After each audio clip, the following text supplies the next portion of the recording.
नमस्कार दोस्तों, कैसे हैं आप सभी लोग। Fantasy talent hub YouTube channel में आप सभी लोगों का स्वागत है। दोस्तों, बात करेंगे न्यूजीलैंड और पाकिस्तान के बीच होने वाले पहले टी20 मैच के बारे में, जो कि कल सुबह 6:45 से स्टार्ट हो जाएगा। मतलब आपको उठना पड़ेगा लगभग 6:15 बजे के आसपास। तो सुबह एक्टिव रहना। वैसे तो मैं आपको सारे अपडेट टेलीग्राम पे दे देता हूं, लेकिन अगर आप लोग टेलीग्राम पर नहीं हो तो वहां मेरे साथ में जुड़ जाना। बात करेंगे इस मैच के बारे में, क्योंकि काफ़ी सारे डेब्यू आपको नजर आएंगे, बहुत सारे नए खिलाड़ी आपको देखने मिल जाएंगे, जिसकी वजह से सही कॉम्बिनेशन बनाना और आसान हो जाएगा। जी हाँ दोस्तों, आसान हो जाएगा। वो कैसे होगा वो मैं आपको क्लियर कर दूंगा। लेकिन अगर आप लोगों ने ना चैनल को सब्सक्राइब नहीं किया है तो सबसे पहले चैनल को सब्सक्राइब कर लीजिएगा, जिससे कि आने वाली वीडियोस के नोटिफिकेशन आपको मिल जाए।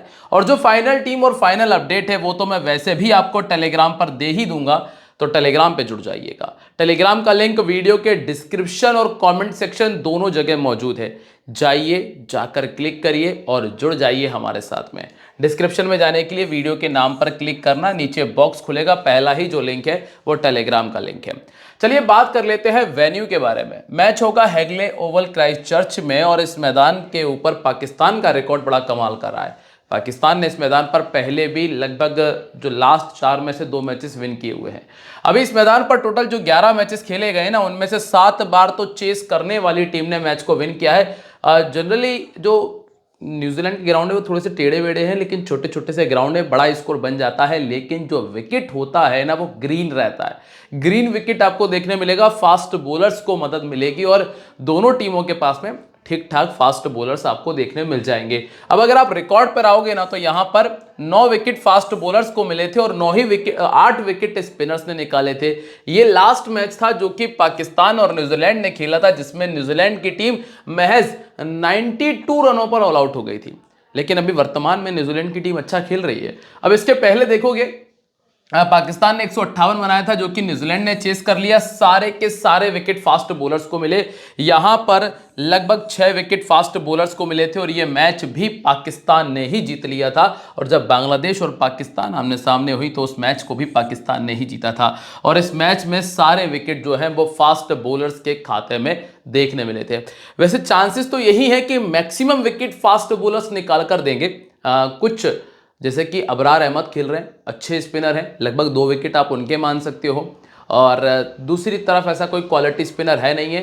एक मिच ब्रेसवेल खेल रहे हैं, लगभग 1 से 2 विकेट आप उनके मान सकते हो। शादाब खान खेलेंगे, शादाब खान का भी 1 विकेट आप काउंट करके चल सकते हो। तो इस तरीके से लगभग 4 से जो 5 विकेट है ना, वो स्पिनर्स को मिल जाएंगे दोनों इनिंग्स में मिला के। और उन स्पिनर्स पर हमारी नजर वैसे भी रहने वाली है। अब पावर प्ले की अगर बात करें तो पहली इनिंग में 1 विकेट, पहली इनिंग में 2 विकेट, पहली इनिंग में 2 विकेट और पहली इनिंग में 1 विकेट। तो लगभग जो पहली इनिंग है ना, वो 40 से लेकर 50 रन के बीच की होगी। 1 विकेट आपको देखने मिल जाएगा। पाकिस्तान बैटिंग करेगी तो 2 से लेकर 3 विकेट आप देख सकते हो। इसका रीजन मैं आपको आगे क्लियर कर दूंगा। अभी आप यहां पर देखिए, स्कोर करने वाला प्लेयर था रिजवान, जो कि ओपन कर रहा था। केन विलियमसन नंबर 3 पर थे, लिटन दास नंबर 3 पर थे, रिजवान ओपन कर रहे थे। तो पहली इनिंग में चाहे 2 विकेट 3 विकेट जा रहे हैं, लेकिन उसके बावजूद भी टॉप ऑर्डर ने स्कोर तो किया है। पाकिस्तान के साथ थोड़ी मुश्किलें आएंगी।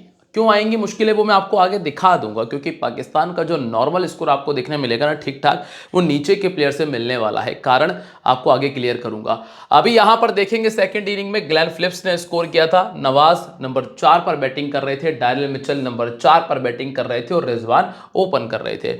और सेकंड इनिंग में पावर प्ले में लगभग 2 विकेट आपको देखने मिले। तो दोनों इनिंग्स में पावर प्ले में भरपूर विकेट्स है। भरपूर मतलब लगभग 2 विकेट आपको बहुत आराम से देखने मिल जाएंगे। तो ऐसे में टॉप ऑर्डर को छोड़कर मिडिल ऑर्डर पे फोकस कर भी लोगे ना, तो दिक्कत नहीं है। हाँ, अगर न्यूजीलैंड पहले बैटिंग कर रही है ना, तो फिर आप टॉप ऑर्डर पे थोड़ी सी नजर रखना।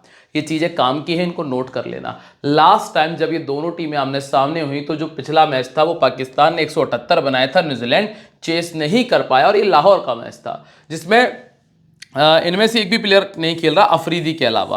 अफरीदी के 4 विकेट थे, बाकी प्लेयर नहीं है। दूसरी तरफ टिम सीफर्ट का और ये भी नहीं खेल रहे हैं तो दिमाग मत लगाओ। हाँ, ये रॉबिन्सन खेल रहे हैं, इन्होंने 51 बनाया था। और इसके अलावा चैपमैन का 34 था, ये खेल रहे हैं। ब्रेसवेल का 27 था। विलियम ने 3 विकेट निकाले थे और बेन सीयर्स के 2 विकेट थे। ये सारे प्लेयर्स खेल रहे हैं इस मैच के अंदर, जिन्होंने पिछले 2 मैचेस में से एक में कमाल का परफॉर्मेंस किया था। और दूसरी तरफ अब्बास अफरीदी हैं, जिन्होंने 3 विकेट निकाले थे, ये भी इस मैच में शामिल है। अब हम अगर बात करें न्यूजीलैंड के बारे में, तो न्यूजीलैंड के पास में आपको ओपन करते हुए नजर आएंगे फिन एलन, इनके साथ में मिलेंगे टिम रॉबिन्सन, नंबर 3 पे मार्क चैपमैन, नंबर 4 पे Daryl Mitchell, Jimmy Neesham, Mitch Hay, इसके बाद Bracewell, Ben Sears, Ish Sodhi, William और जैकब डफी आपको मिलेंगे। जो नई गेंद से गेंदबाजी होगी ना, उसमें विल और बेन सीयर्स गेंदबाजी करते हुए नजर आएंगे। और डेथ ओवर में आपको लगभग एक ओवर जिमी नीशम का नजर आ सकता है। इसके अलावा विलियम और जैकब डफी आपको डेथ ओवर में गेंदबाजी करते हुए मिल जाएंगे। पॉसिबल है कि ब्रेसवेल भी कर सकते हैं, चूंकि कप्तान है तो चांसेस बनेंगे। अब सबसे पहले हम फिन एलन के बारे में चर्चा कर रहे हैं। फिन एलन जो है ना, ये प्योर मिस और हिट वाला बल्लेबाज है, लेकिन ध्यान रखना कि पाकिस्तान को इन्होंने मतलब गजब धुनाई की है पाकिस्तान की। इन्होंने क्यों की है, आप देखेंगे यहां पे कि इन्होंने पाकिस्तान के सामने जो टोटल 9 मैचेस खेले हैं, जिसमें 40 का बैटिंग एवरेज है। हालांकि पिछले 2 साल इनके बहुत गंदे चले हैं, 26 का बैटिंग एवरेज है। और आप बाउंड्रीज देखोगे, हर मैच में लगभग तो 2 चौके मार देते हैं और 2 छक्के मार देते हैं, लगभग हर मैच के अंदर। तो ये इनका बैटिंग एवरेज रहा है। चूंकि मैंने चौके और छक्के इसलिए लिखे हैं क्योंकि अब जो चौके और छक्के का अलग से बोनस मिल जाता है ना, उसका फायदा हो जाता है, इस वजह से ये कंडीशन रही है। अब लेफ्ट आर्म मीडियम और राइट आर्म मीडियम के सामने इनको थोड़ी दिक्कतें ज्यादा हुई हैं, क्योंकि शाहीन अफरीदी ने 2 बार आउट तो किया है, लेकिन 48 गेंदों में कितने रन देकर, 92 रन देकर।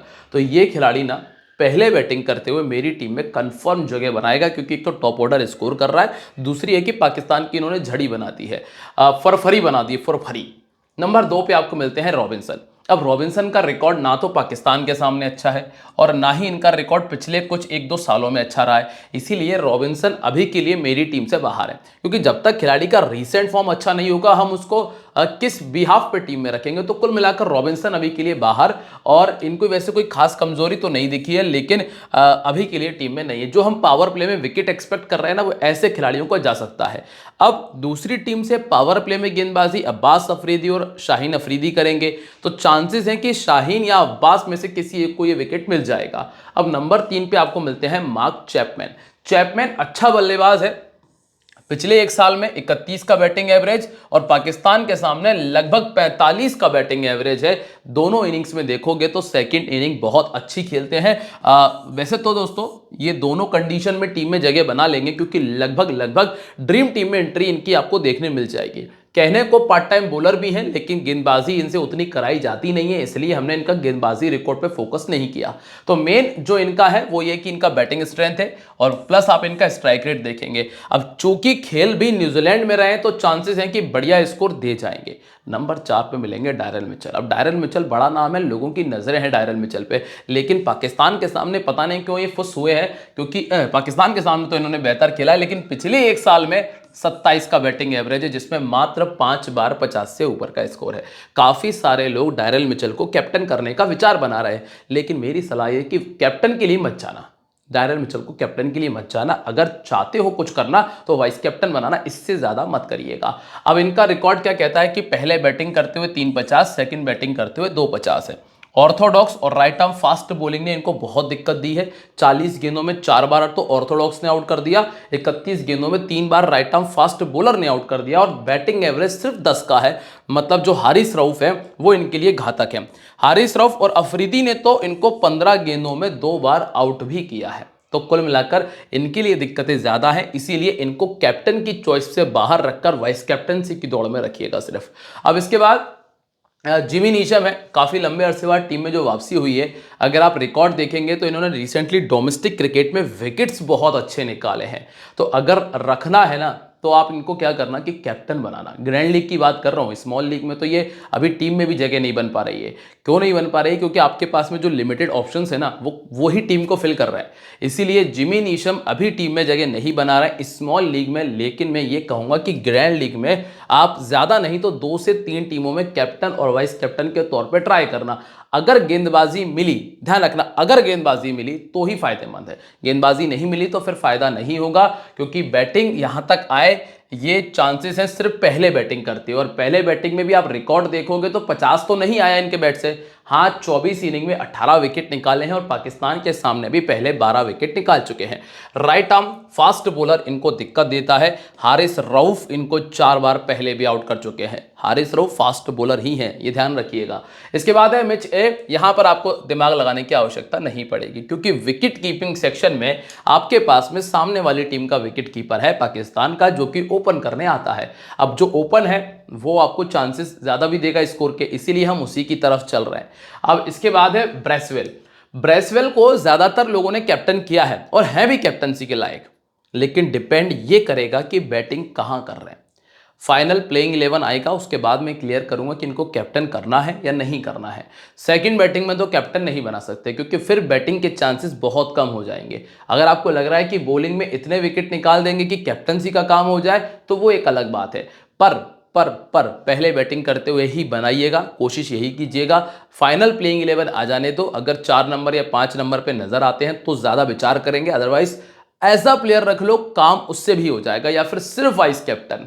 ठीक है, पहले बैटिंग करते हुए 250 हैं और 8 विकेट, पहले गेंदबाजी करते हुए सेकंड करते हुए 20 विकेट है। आपके ज्यादातर ओपोनेंट का कैप्टन ब्रेसवेल ही आपको मिलेगा, और शादाब खान इनको पहले भी 7 गेंदों में 2 बार आउट कर चुके हैं।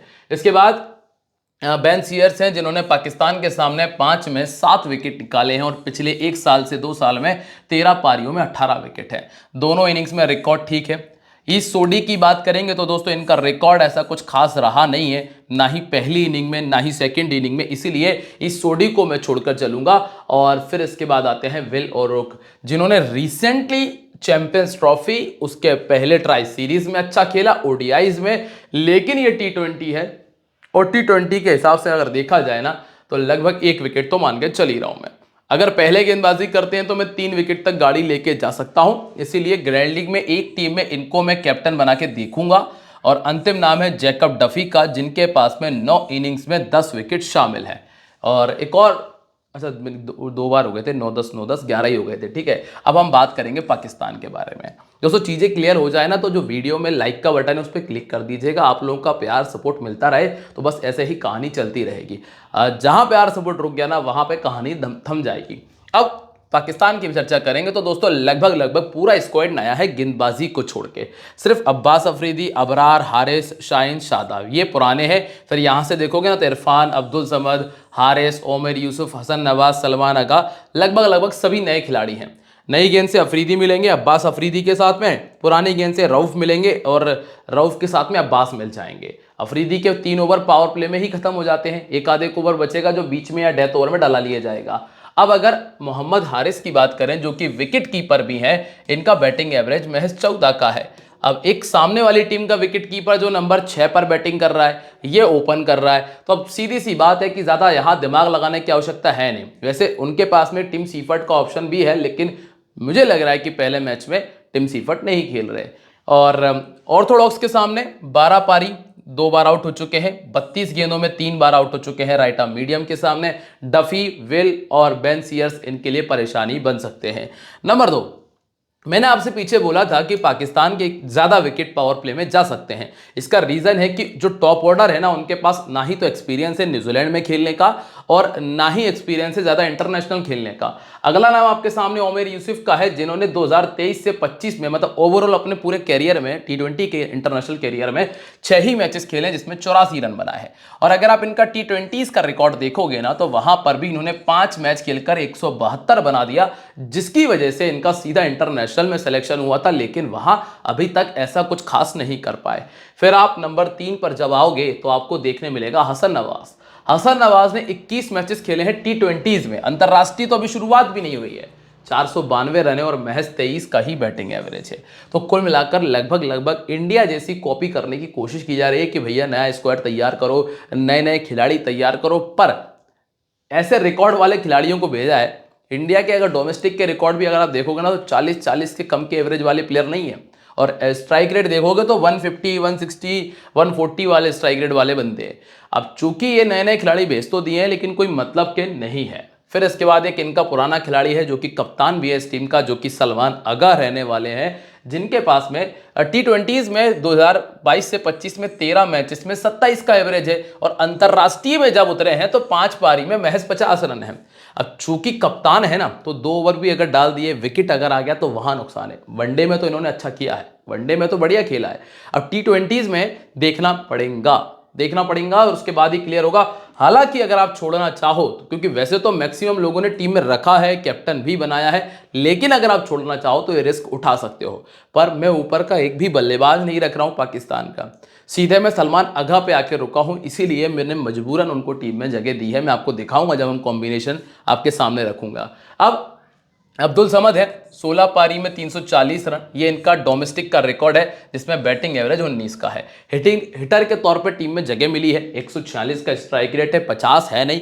अब हाँ, ये हो सकता है कि ये आपको ड्रीम टीम में एंट्री करते हुए नजर आ जाए। कारण क्या है कि 2-3 बाउंड्रीज मारनी है और ड्रीम टीम में जगह बन जाएगी, क्योंकि पाकिस्तान के बल्लेबाजों में तो ऊपर इतनी कुव्वत नजर नहीं आई है। फिर इसके बाद है इरफान खान, इन्होंने 8 मैच खेलकर 153 रन बनाए हैं अंतरराष्ट्रीय में, और 38 का बैटिंग एवरेज इनके पास भी मौजूद है।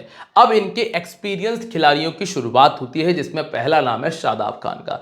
शादाब खान जो कि बैटिंग और बॉलिंग दोनों कर लेते हैं, ये एक बहुत अच्छा ऑप्शन बनेंगे, डिफरेंशियल रहेंगे। काफी लंबे अरसे बाद अंतरराष्ट्रीय में वापस आए, लेकिन कैप्टनसी का काम फिर भी कर सकते हैं, क्योंकि मैं टॉप ऑर्डर से उम्मीद नहीं कर रहा हूं। इन पर बैटिंग आएगी, लगभग 25-30 बना लेते हैं, और गेंदबाजी ऐसी है कि विकेट निकाल देते हैं। 36 इनिंग में 34 तो विकेट है और लगभग 17 का बैटिंग एवरेज है, तो 20-25 रन बना दिए, 2 विकेट निकाल दिए, तो ये बढ़िया वाइस कैप्टनसी का मटेरियल तैयार हो जाता है। तो ये वाइस कैप्टन तक जा सकते हैं। हाँ, अगर 3 विकेट मार दिए तो एक अलग बात होगी। इसके बाद अगला नाम है शाहीन अफरीदी। अब इनके पास गेंदबाजी तो बेहतर है। गेंदबाजी कैसे बेहतर है कि न्यूजीलैंड के सामने अफरीदी ने 21 मैचेस में 33 विकेट निकाले हैं, और पिछले एक साल में 28 में 42 विकेट है। लगभग दोनों जगह 12 से 14 विकेट का अंतर रखा है इन्होंने, स्पेशली जब पहले गेंदबाजी करते हैं ना तो ज्यादा इफेक्टिव होते हैं। और ऐसा ही कुछ किया है अब्बास अफरीदी ने। 18 पारी में 30 विकेट निकाले हैं अपने टी20 कैरियर में, जिसमें पहले गेंदबाजी करते हुए 10 में 21 है और हाईएस्ट है 3 विकेट का।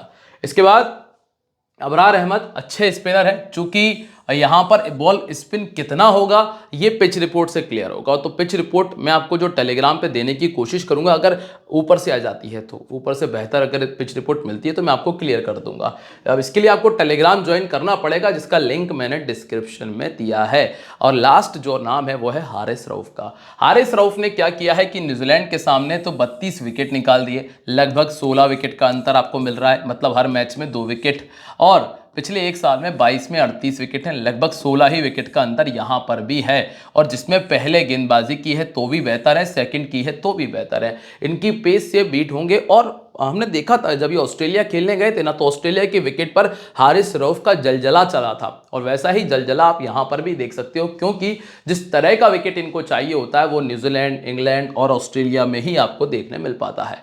इसी वजह से हारिस रऊफ पर आप कैप्टन वाइस कैप्टनसी का जो बिल्कुल ट्राई कर सकते हो पहले मैच से, ठीक है, मतलब आखिर तक ट्राई कर लेना। अब यहां जो कैप्टन वाइस कैप्टनसी के ज्यादा ऑप्शन है नहीं, तो मैंने फिन एलन और ब्रेसवेल और अफरीदी को ट्राई करने का विचार बनाया।